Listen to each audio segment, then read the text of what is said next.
اور صبح سے مسلسل بخار بھی ہے، بھی دوا کھا کے آیا تھا.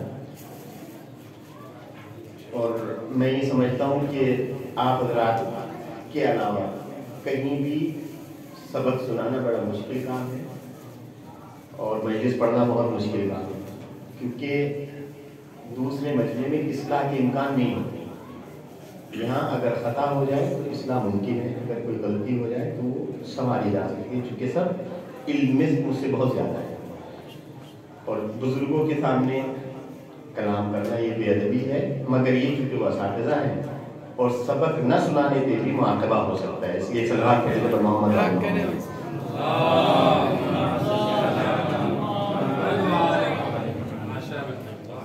محترم. حضور سرور کائنات کی بہت مشہور و معلوم حدیث مبارکہ ہے جس کی تلاوت میں نے آپ حضرات کے سامنے کی. آپ حضرات مجھ سے بہتر جانتے ہیں اس حدیث مبارکہ کو ینابیع المبرکہ، فرائض السنتین، مسند احمد بن حنبل اور استیعاب میں 7-8 طریق کے ساتھ ذکر کیا ہے کہ نبی کریم نے فرمایا خیر نساء العالمین اربعون، کائنات میں سب سے بہتر 4 خواتین ہیں. اور پھر ایک ایک کا تذکرہ حدیث مبارکہ میں کیا گیا کہ کائنات میں سب سے بہتر 4 خواتین ہیں. پھر فرمایا مریم بنت عمران، آسیہ بنت مزاحم، خدیجہ بنت خویلد اور فاطمہ بنت محمد۔ مگر جب بھی کبھی خواتین کا تذکرہ ہوتا ہے تو گلوبل لیول پہ ہماری چھوی یہ بنا دی گئی ہے کہ اسلام عورتوں کو صرف اور صرف ایک تسکین قلب انسانی کا ذریعہ سمجھتا ہے، جو انسان کے لیے ایک مشین کی طرح کام کرتی ہے اور لوڈی کے جیسی اس کی ایک حیثیت دھرنی ہوتی ہے۔ یعنی اسلام جو ہے وہ عورت کو کنیز بنا کے رکھنا چاہتا ہے، عورت اسلام کو ترقی سے روکنا چاہتا ہے، عورت اسلام کو قید و پابند بنا کے رکھنا چاہتا ہے، عورت اسلام کو صرف اور صرف اپنے تسکین قلب کے لیے استعمال کرنا چاہتا ہے۔ جبکہ جو عزت اسلام نے عورت کو بخشی وہ دنیا کی کائنات کے کسی مذہب نے عورت کو عزت نہیں بخشی۔ جو عورت کو عزت اسلام نے بخشی ہے، لوگ کہتے ہیں کہ وہ اسلام تو یہ چاہتا ہے کہ عورت کو پردے میں رکھے، جکڑ کے رکھے اور اس کو ترقی سے محروم کرتے ہیں، جبکہ عورت کا کام یہ ہے کہ عورت آج کے دور میں ہمارے کندھے سے کندھا، یہ غرب سے آواز اٹھتی ہے، کندھے سے کندھا ملا کے چلے، اس کو وہ تمام حقوق ملے کہ جو ایک انسان ایک مرد کو حقوق ملتے ہیں، اس کو تمام تر عزتیں ملیں جو ایک مرد کو عزت ملتی ہے۔ اور یہ جھوٹا ڈرامہ رچنے کے بعد کائنات میں یہ پھیلا دیا گیا کہ عورت جو ہے وہ سب سے زیادہ جو ظلم و زیادتی کا شکار ہوتی ہے وہ اسلام میں ہوتی ہے۔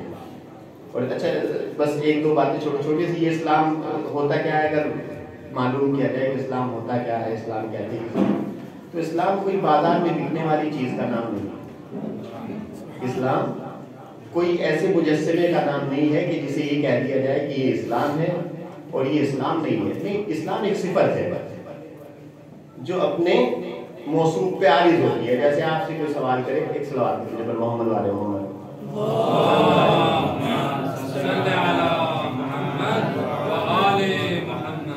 اسلام ایک صفت ہے جو عارض ہوتی ہے کسی موصوف پہ۔ بھی عزاداروں کا تذکرہ کر رہے تھے، جیسے عزادار میں کوئی ایسی چیز نہیں ہے کہ عزادار کوئی لا کے عزاداری دکھائے گی، یہ عزاداری ہوتی ہے، یہ بھی ایک صفت ہے جو ایک جسم پہ عارض ہوتی ہے۔ اور اسلام کوئی ایسی چیز نہیں ہے جس مجسمے کو یہ کہہ دیا جائے کہ بھائی یہ اسلام ہے اور یہ جو ہے یہ چاہتا ہے اور یہ نہیں چاہتا۔ نہیں، اسلام ایک صفت ہے، احکام ہے جو عارض ہوتے ہیں کسی موصوف کے اوپر، اور جیسا وہ موصوف عمل کرتا جائے گا اسلام ویسا کہلاتا چلا جائے گا۔ آج کہتے ہیں کہ جو بھائی مسلمان جو ہے وہ پوری دنیا میں ذلیل و خوار ہے، آج مسلمان کو ذلت کی نظر سے دیکھا جاتا ہے، آج مسلمان جو ہے وہ اگر اس کا نام لیا جائے تو انسان کے ذہن میں دہشت گرد سمجھ میں آتا ہے۔ تو یہ اسلام دہشت گرد نہیں ہے، وہ وجود کہ جس کے اوپر اسلام کی چادر اڑا دی گئی ہے وہ دہشت گردی کرتا ہے اور نام بدنام اسلام کا ہوتا ہے۔ تو ہمیں یہ سمجھنا ہے کہ اسلام ہوتا کیا ہے، اسلام کسی جسم کا نام نہیں ہے، یہ ایک صفت ہے جو کسی معروض پہ عارض ہوگی۔ اور کیسے عارض ہوگی؟ جیسے کالا، پیلا، نیلا، لال، گلابی، آپ دکھا سکتے ہیں کالا کیا ہوتا ہے؟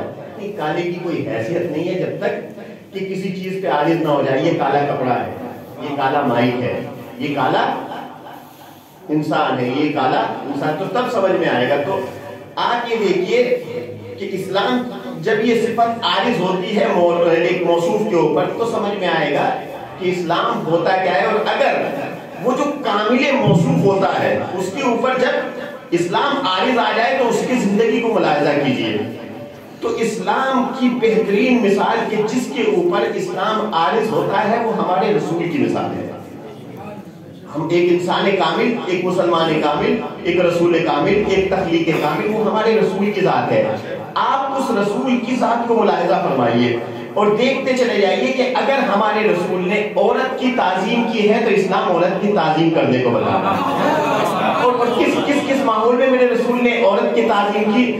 جب عرب کا بدو انسان 10 بیٹیوں کو 11 بیٹیوں کو زندہ درگور کر دینے کو فخر سمجھتا تھا، ایسے عالم میں میرے رسول نے فاطمہ کی تعظیم کر کے بتایا کہ دیکھو عورت قابل ذلت نہیں ہوتی، نہ اسلام عورت کو قابل ذلت سمجھتا ہے بلکہ عورت باعث رحمت ہوتی ہے۔ اور میرے رسول نے فاطمہ کی تعظیم کر کے بتایا، جب بھی فاطمہ داخل ہوتی تھی، ابن حجر مکی لکھتا ہے جب بھی فاطمہ داخل ہوتی تھی میرا رسول سراپا تعظیم فاطمہ کے لیے کھڑا ہو جاتا تھا اور فرمایا یہ ہے اسلام کے نزدیک عورت کی تعظیم جو دنیا کا کوئی انسان، کوئی مذہب، کوئی عقیدہ پیش نہیں کر سکتا۔ کبھی نبی سرکار کو اسلام جو ہے وہ عورت کو ترقی سے روکتا ہے. کہا بھائی ترقی سے کیسے روکتا ہے؟ کہا اس وجہ سے روکتا ہے ترقی سے کہ عورت کو پردے میں بٹھا کے رکھ دیتا ہے, عورت کو گھر میں قید رکھ دیتا ہے. اچھا اب یہ جو پردہ ہوتا ہے, یہ جو ترقی سے روکنا ہے, ترقی کا تعین کرے گا کون؟ یہ غرب کرے گا تعین ترقی کا, یا آپ اور ہم تعین کریں گے, یا شرق تعین کرے گا, مغرب والے تعین کریں گے, یا مشرق والے کریں گے, یا مشرق وسطیٰ والے تعین کا؟ نہیں, ایک قاعدہ ہے, قاعدہ اہلیہ کہ ترقی کیا ہوتی ہے. یہ کہتے ہیں کہ عورت کو جو ہے وہ قید و بند کر کے برقعے میں بٹھا کے, اور اسلام جو ہے وہ قابل ذلت سمجھتا ہے. آپ سمجھ لیجئے کہ یہ پردے میں بٹھا کے عورت کو یہ ایک فکر ڈالی گئی. ایران میں جو آج کل مظاہرے ہو رہے ہیں, یہی ہو رہا ہے کہ نہیں حجاب نہیں اوڑھنا, حجاب سے ہماری ترقی رک جاتی ہے, حجاب سے ہماری ترقی رک جاتی ہے, اس لیے ہمیں حجاب نہیں اوڑھنا ہے. اور یہ مظاہرے ہو رہے ہیں, میڈیا پہ دکھائے جا رہے ہیں, لیکن ہمیں یہ سمجھنا ہے کہ ترقی ہوتی کیا ہے. تھوڑا سا اور پہلے چلے جائیے, کچھ سال پہلے. کل کا وہ انسان حضرت آدم کے بعد والا, حضرت آدم تو نبی ہے نا, آپ کے بعد والا انسان جب یہ تمام تر وسائل نہیں تھے. دیکھیں ترقی کیا ہوتی ہے, اور اسلام عورت کو ترقی سے روکتا ہے یہ نہیں روکتا.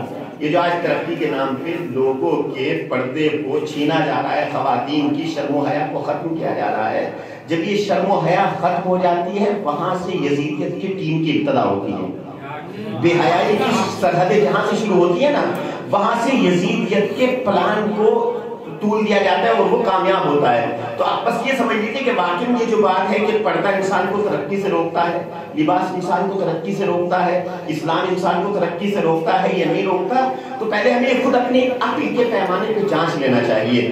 کل کا وہ انسان جو غاروں میں زندگی بسر کرتا تھا, جو پہاڑوں پہ زندگی بسر کرتا تھا, اس کا لباس کتنا ہوتا تھا؟ اس کا مختصر سا لباس یہ ہوتا تھا کہ اس نے, ویسے تو حضرت آدم کے لیے بھی یہ جب لباس چھینا گیا کہ ایک درخت کے پتوں سے اپنا پردہ کر لیا حضرت آدم نے, تو آدمیت کی ابتدا جو ہوئی اس نے اپنی شرمگاہ کا پردہ کس چیز سے کیا؟ درختوں کے پتوں سے. لیکن زمانے میں ترقی کی, انسان نے شکار کیا, اب اس کا لباس بدل گیا. عقل نے ترقی کی, اس نے ایک ہتھیار بنایا, شکار کیا, اور شکار کرنے کے بعد اب اس نے یہ کیا کہ اپنے آپ کو اسی شکار کی کھال سے محفوظ کر دیا, اپنے لیے اسی کو لباس بنا لیا. زمانہ اور آگے بڑھا, ترقی کرتا رہا. انسان نے کپاس کی کھیتی کی, کوٹن جسے کہتے ہیں, کپاس کی کھیتی کی. اب اس نے سوت کاٹنا شروع کیا. جب اس نے سوت کاٹنا شروع کیا تو اس نے اب یہ کھدر کے کپڑے پہننے شروع کر دیے. وقت کے ساتھ ساتھ پہلا لباس اس کا کتنا تھا؟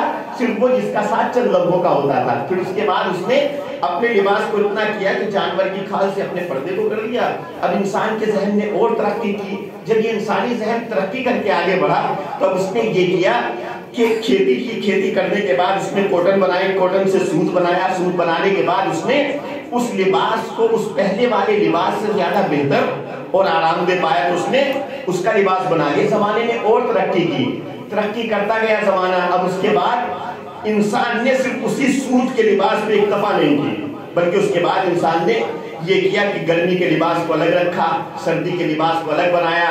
اور جب زمانے نے اور زیادہ ترقی کر دی تو جہاں بارشیں ہوتی ہیں وہاں پہ رین کوٹ بھی بنانے شروع کر دیے. کہا بھائی یہ برسات کا لباس ہے. اب آپ مجھے یہ بتائیے کہ ذہن انسانی جتنی ترقی کرتا گیا, اس انسان کا لباس چھوٹا ہوتا گیا یا بڑا ہوتا چلا گیا؟ اگر اسلام عورت کے لباس کو بڑا بنانا چاہتا ہے تو وہ عورت کو ترقی یافتہ دیکھنا چاہتا ہے, اور اگر انسان عورت کو دو کپڑوں میں دیکھنا چاہتا ہے تو آپ کو انہی بے ترقی یافتہ عورتوں میں شمار کرنا چاہتا ہے کہ جن کو صرف دو کپڑے دے دیے جاتے تھے اور وہ اس سے اپنی شرمگاہ کو محفوظ کر لیا کرتے تھے. تو یہ آپ کو اپنی عقل سے سوچنا ہے کہ ترقی لباس کا کب ہونا ہے یا لباس کا بڑھ جانا ہے. صلوات پڑھیے محمد والے محمد.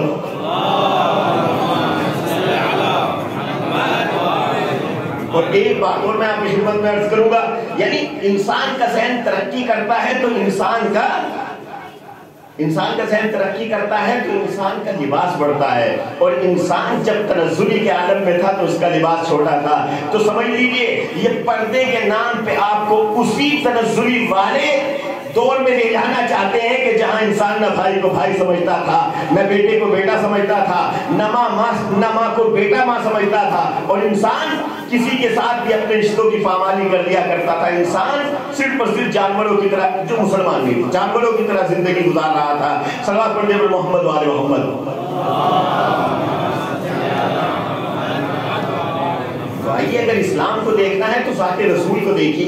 یہ کامل ذات ہے کہ جس کے ذریعے سے سمجھ میں آئے گا کہ اسلام عورت کو ترقی دیتا ہے. یہ عورت اسلام کو تنزلی میں, اور ایک پردے کی بات آگے تو یہ بھی سن لیجیے. اور یہ جو پردے والا سسٹم ہے کہ بھائی یہ کالا کپڑا کیوں اڑا دیا جاتا ہے, یہ پردے میں کیوں رکھا جاتا ہے, اور یہ تو ترقی سے روک دیتا ہے. نہیں, اسلام عورت کو پاک و پاکیزہ رکھنا چاہتا ہے. اسلام عورت کو طیب و طاہر رکھنا چاہتا ہے. اسلام عورت کو وہ عظمت دینا چاہتا ہے جو دنیا کا کوئی مذہب عورت کو نہ دے سکا. اسلام میں دو چیزوں کو پردے میں رکھا جاتا ہے. ایک قرآن جو انسان کے گھر میں رکھا ہوا ہوتا ہے اس کو جزدان میں رکھ دیا جاتا ہے. کیوں؟ تاکہ نجاستیں اس قرآن کی طہارت تک نہ پہنچ پائے. دوسرا خانہ کعبہ کا اس پہ پردہ کیوں چڑھا دیا گیا ہے؟ اس وجہ سے کہ وہ کثافتیں جو فضاؤں میں اڑتی ہیں, وہ گندگی جو ہواؤں میں آتی ہے, وہ اس خانہ کعبہ کے تقدس کو پامال نہ کر دے. بس اسلام عورت کو پردے میں بٹھا کر اسی طرح قرآن کی طرح مقدس اور کعبے کی طرح طیب و طاہر بنانا چاہتا ہے, تاکہ عورتیں نجس نگاہوں سے بچتی رہیں, تاکہ عورتیں بے غیرت لوگوں کے ارادوں سے بچتی رہیں. اگر اسلام کے نظریے پہ انسان زندگی گزار دے تو عورت کعبے کی طرح مقدس اور قرآن کی طرح طیب و طاہر ہو سکتی ہے. پھر اس کے بعد آپ کے اخباروں میں یہ خبریں نہیں آئیں گی کہ فلاں مقام پہ عورتوں کے ریپ کر دیے گئے ہیں, فلاں مقام پہ اس عورت کو مار دیا گیا ہے, فلاں مقام پر زیادتی کر دی گئی ہے. اسلام کی تعلیم کو اپنی زندگی سے الگ کر دیجئے تو انسان وہی جانوروں والی زندگی میں چلا جاتا ہے. اپنے اندر اسلام کے جذبے کو پیدا کر دیجئے, اسلام کی اثار کو پیدا کر دیجئے.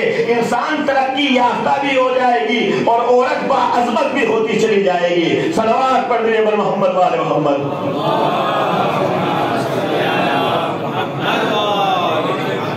ملاحظہ کر لیجیے, اسلام کوئی باہر بکنے والی چیز نہیں ہے. یہ وجود انسان پہ جو عارض ہوتی ہے وہ انسانی کامل ہمارا رسول ہے. اس کی ذات کو دیکھیے, اس نے بتایا کہ عورت قابل ذلت نہیں ہے بلکہ باعث رحمت ہے. اور پھر میرے رسول نے فرمایا خیر نساء العالمین اربعون. اور دیکھو جس عورت کی میں تعظیم کر رہا ہوں, ہمارا مذہب جو عورت کی تعظیم سکھا رہا ہے وہ کائنات میں, یہ تو میرے رسول نے اپنی حدیث میں 4 خواتین کا ذکر کیا کہ سب سے بہتر کائنات میں 4 عورتیں ہیں. لیکن اس کا مطلب یہ نہیں کہ دوسری عورتیں بہتر نہیں ہو سکتی, وہ بھی بہتر ہو سکتی ہیں, مگر ان 4 خواتین سے بہتر نہیں ہو سکتی. بس کائنات میں سب سے بہتر یہ 4 عورتیں ہیں. اور پھر ایک ایک کا تذکرہ کیا. اور جہاں میرے رسول نے اپنی حدیث میں بہترین لوگوں کا تذکرہ کیا, وہیں قرآن بھی کچھ نیکوکار عورتوں کا تذکرہ کرتا ہے اور کچھ بدکار عورتوں کا بھی تذکرہ قرآن نے کیا ہے. سورہ تحریم کی 9 اور 10 آیت ہے جس میں اچھی عورتوں کا اور بری عورتوں دونوں کا تذکرہ کیا. ضرب اللہ مثلا للذین, یہ ایسا نہیں کہ میرے رسول نے بس بیان کر دیا, نہیں, قرآن نے ساتھ ساتھ سہارا دیا ہے. ضرب اللہ مثلا للذین کفروا, اللہ سورہ تحریم میں بھی آیت ہے, اللہ مثال پیش کرتا ہے ان عورتوں کی کہ جنہوں نے کفر اختیار کیا. جنہوں نے کفر اختیار کیا وہ کون تھی؟ جناب نوح کی زوجہ اور جناب لوط کی زوجہ. کانتا تحت عبدین من عبادنا, یہ جو دونوں تھیں زوجہ نوح اور زوجہ لوط, یہ دونوں ہمارے نبی کے تحت تصرف تھی, ہمارے 2 سالے نبیوں کے تحت تصرف تھی. فخانتہما, انہوں نے خیانت کر دی.